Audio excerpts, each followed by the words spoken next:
So I recently just finished up my first playthrough of Resident Evil Village on the PlayStation 5, and after completing the story, I have to say, this is probably my least favourite of the numbered entries in the Resident Evil franchise. I really wasn't a fan of the werewolves. I don't think they did enough with them to make them an interesting enemy to fight against. And I wasn't really a fan of the village itself because it was kind of just boring to explore. But there were two main things that really annoyed me and disappointed me about this game. And one of them was Lady D herself, because she kind of just felt flat to me.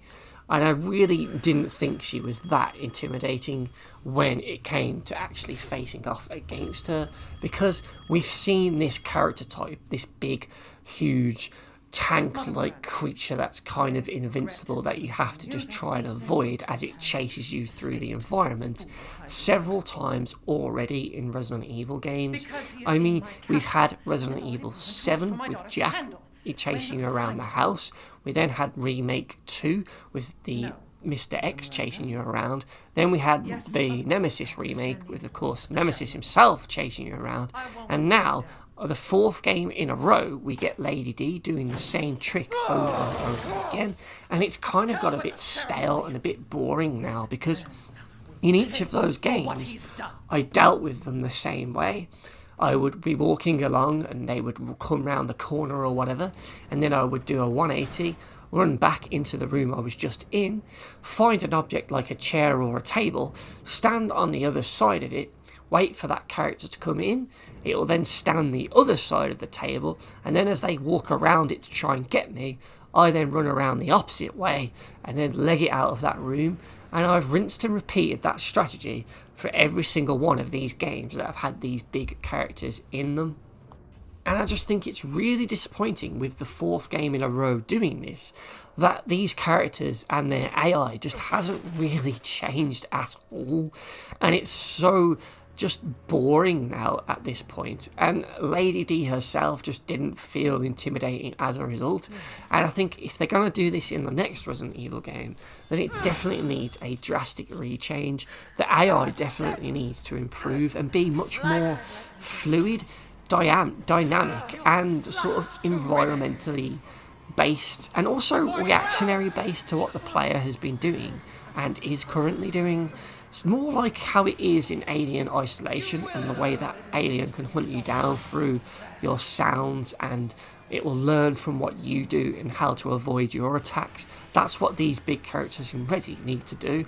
So if I keep using the table or chair technique, then maybe when it comes and does that again, it just stands in front of the table looking at me and doesn't actually try and move around the table until I make a move. And maybe if I stay there for too long, the creature can smash the object or pick it up and throw it, and that'll just catch you completely off guard and kind of shit you up, to be honest, because it's learned your tricks and now it's doing something to try and get one over on you. And I just think that would be really cool. You know, maybe it can, put blockades up and set traps for you. So, for example, if you escape to a save room, but it's been chasing you to it, instead of it just turning around, walking away and forgetting all about you, maybe it will leave traps in that room just before the save room. So maybe it could leave spike traps on the floor that catch your leg when you walk into it. Maybe it can leave, maybe it can burn the room down or block off other doors so you only have one exit. So you're then funneled in a path to the big creature who's springing a bigger trap for you. Things like that I think would be really interesting, and it would definitely freshen up this tired gameplay mechanic at the minute, which kind of was just a bit disappointing for me in this game. The Nemesis seemed to move it forward a little bit, as it would run and jump in front of you, and it would often come into rooms that you went into that you thought was safe, but Lady D just feels like a step backwards in the AI department. There was one cool time where she did get the drop on you as a player. After you open the door in her room, she just suddenly comes in, and it's kind of scary, but unfortunately that moment is pretty much just a cutscene that will transition you to the next area. And it's like, man, that's such a shame. Imagine if she, instead of slamming us through the floor to make us fall down into the next level below, that she was just in that room and she just threw us across the room, and we smashed through the wall, and and then we were in a room that was previously locked, and now she's just coming at us like with a crazed mentality, and we've just got to try and get the fuck out of there. That would have been really cool, but instead she just stays up top and doesn't even come down and chase you. Massively disappointing, man. The other thing that disappointed me, or rather annoyed me in Resident Evil Village, was the sound effects. Well, more specifically, the bullshit sound effects that you can hear when you go into rooms.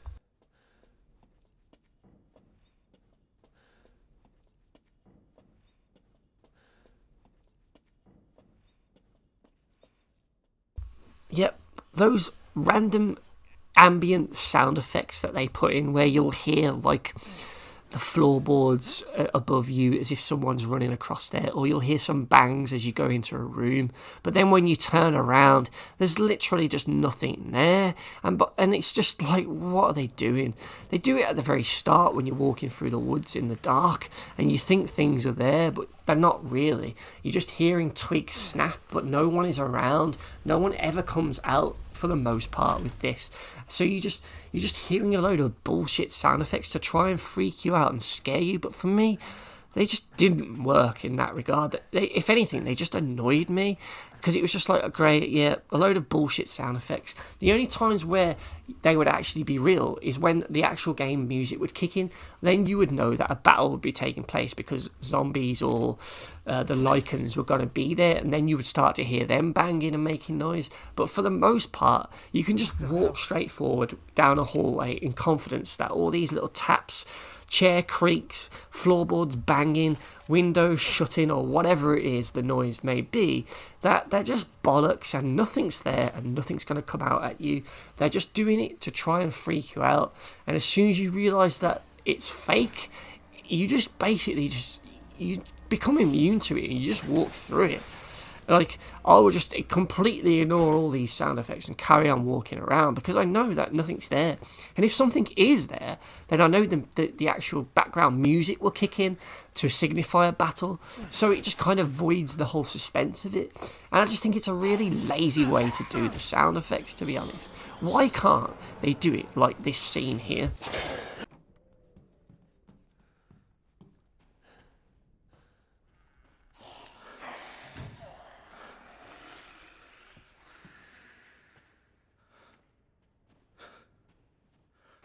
This bit here on the upper floor of the castle was one of the freakiest moments in the castle section of the game for me, because you could hear the zombies as you approached this balcony area, but you couldn't actually see them, so you didn't know whether they were up top with you or if they were waiting for you down below. So you were sort of cautiously walking around this area to try and be on alert for when they would pop out at you, because you knew something was there. And that's one of the cool bits of the game.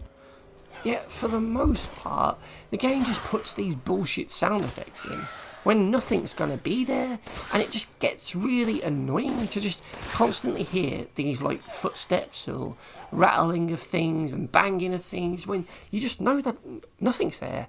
Nothing is absolutely ever going to be there, and it's just bullshit. And I really don't know why they did it. Like, why couldn't they do it? Like, when, say, for example, in the police station on Resident Evil 2, if you were approaching the staircase, maybe as you're going down that hallway, you can hear faintly zombies upstairs, and then as you get to the base of the staircase, the bottom bit of it, you hear it a bit louder, and then you know then things are up there then. So you've got that whole nervous approach of getting to the staircase, and then do you go up there because you can hear things up there. Whereas this game, it doesn't do that. It just tries to make you think that creatures are running around in other rooms when they're not. They're absolutely not, because nothing's spawned in. What I would have loved in the castle section is if, as I'm walking down on the lower level, maybe when I go into certain rooms, I can hear perhaps, big crates falling over, windows smashing, or just noises like that. And then when I got upstairs to those rooms where I was hearing it coming from, I would actually see something in that room that explained what that noise was. So maybe a bookcase fell over because a window was open and a gust of wind came in and it knocked it over, and then glasses smashed off of the case, things like that. like add a bit of a story layer to these sound effects instead of just making up these bullshit sound effects that don't result in anything. And that's just one thing that just really annoyed me, because it cheapened the attempt at horror that this game has, when the game doesn't have much of an attempt of horror as it is, save for this sort of like one section when you're going to a particular boss in the game. But even that is just sort of, it's not that great as it is. There are much better bits done in other Resident Evil games.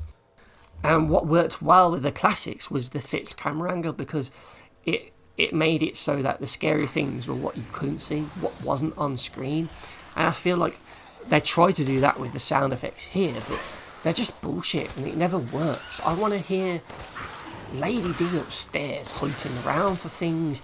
Maybe she smashes things upstairs, and then when I go up there, I see the wreckage trail that she's left. Or I know she's upstairs because I can hear her talking to the three daughters before I've killed them all. You know, and you hear them walking around, so then you think, oh, they're in there, I'm not going to go in that way, I'm going to go around the other side.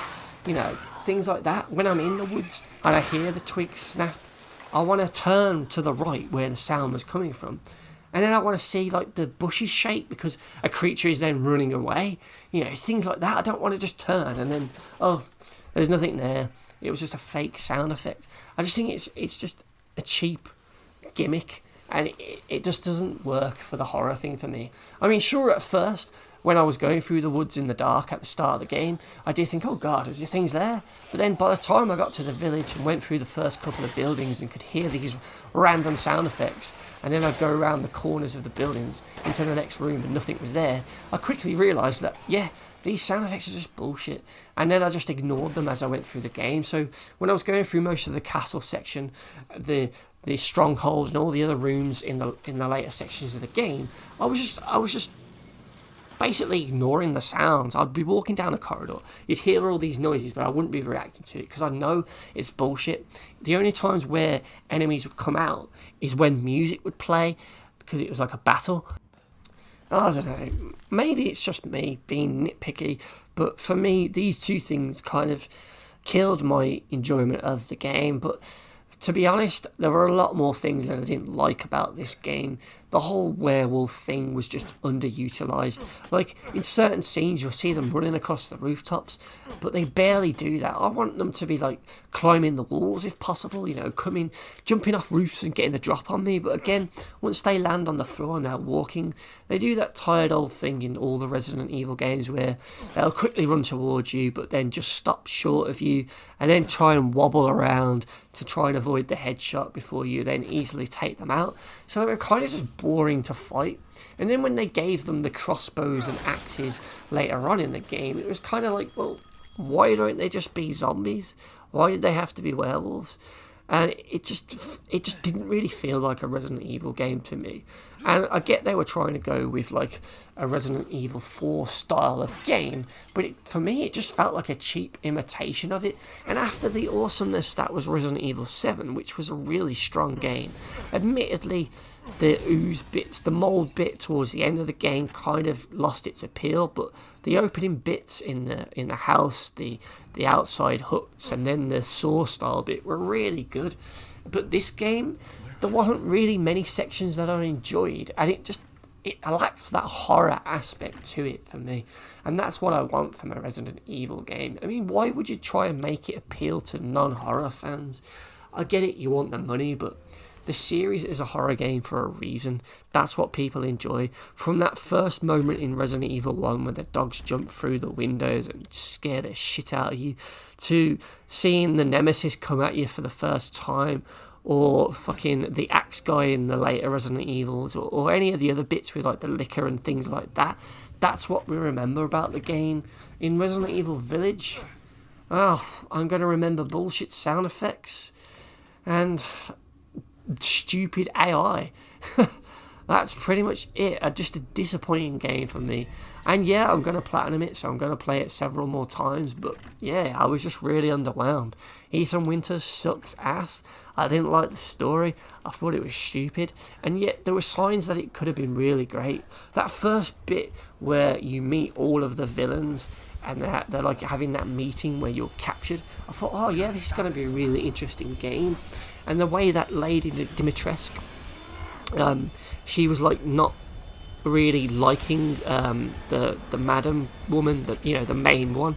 I thought, oh, she was going to try and kill that one, and then she would be the big bad. But no, you literally kill Lady D in the first like 2 hours of the game, and then that's it. She's gone, and you never get to go back to the castle either.